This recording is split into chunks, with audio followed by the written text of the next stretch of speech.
So many weapons formed against me, and none of them prospered.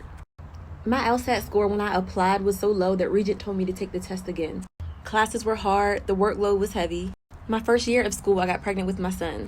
Quitting was never an option. My way, I sure I want it my way. My confession set me free, I'll never go away.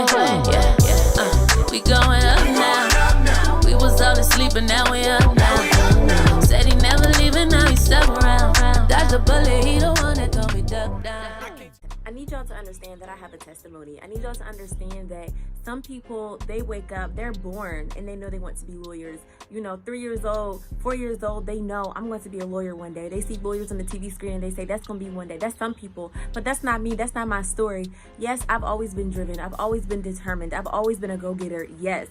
And that's what got me there. That along with God, that's what got me there. That's how I got to the finish line. But please understand that I'm not the one that you would think would make it. I'm not the one that would typically pass a test on the first time. I remember when I applied to Regent, my LSAT score was so low that they called me and they said, we want to accept you, but would you consider retaking the test?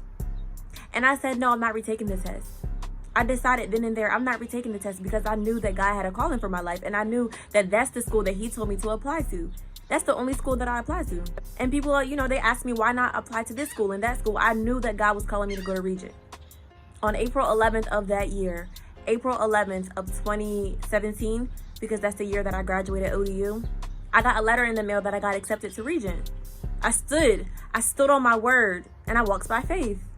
And I still got in, and I still got scholarship money. I'll give y'all just little blurbs on my channel of different things that I endured, but I muscled my way through law school. Muscled my way. My first year, mind you, lawyers know your first year is the hardest. It's the most challenging because you're learning a new language. You have to develop a new work ethic. My first year, I got pregnant with my son. My first year, I was dealing with drowsiness and barely coming to class and barely able to finish my work. Barely prepared for class. My performance on finals my first year when I was pregnant with my son, I think it was that second semester. I barely made it, you guys. Sometimes all I had was my faith. I muscled my way. I was not going to quit no matter how challenging it got. My second year, when I actually had my son, I knew me and my husband, we weren't married at the time, but we knew that it was going to be too difficult to do that in Virginia. So I had to go home and take online classes. So I wasn't even surrounded in the environment. I wasn't even around aspiring lawyers. I wasn't even really in the field like the way the other students were. I was home in an apartment every day with a newborn baby, studying for my classes, turning things on online.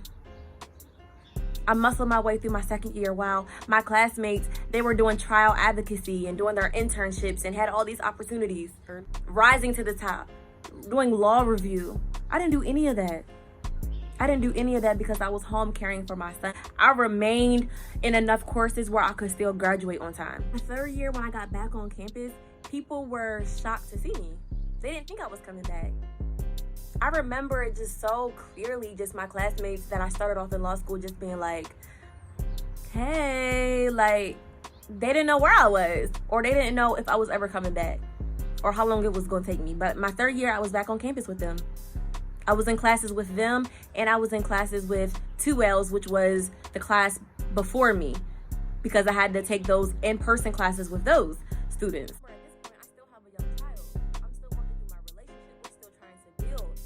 Muscling through school.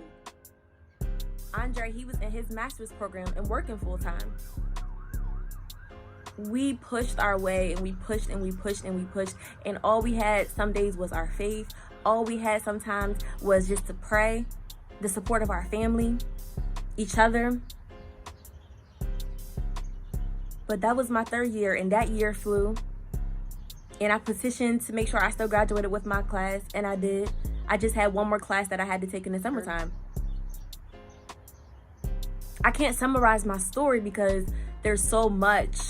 There's so much that I endured. There's so many different pieces to the story, but all I can do is tell y'all it was nothing easy. Nothing about it was easy. Nothing about it was a breeze.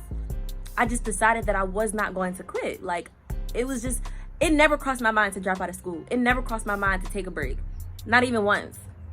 Because I knew I started something, and if I start something, I'm going to finish it. when I was studying for the bar, I studied from about late October all the way until I took it in February. In January, my childcare, my friend who kept my son for me and did great with my son, but she no longer could watch him. So that was yet another roadblock, another weapon that formed against me. And me and my husband, we just had to trust God that he was going to work it out, and he did. I got more for y'all, but just know you have to decide that you're not going to quit. You have to decide that you're going to finish no matter what you face, no matter what obstacle you face, no matter what mountains you have to climb over, valleys you have to walk through. You make a decision. I'm going to finish. I'm going to finish what I started. Thank you guys for tuning in to Journey with Jazz, and until next time, I'll see you.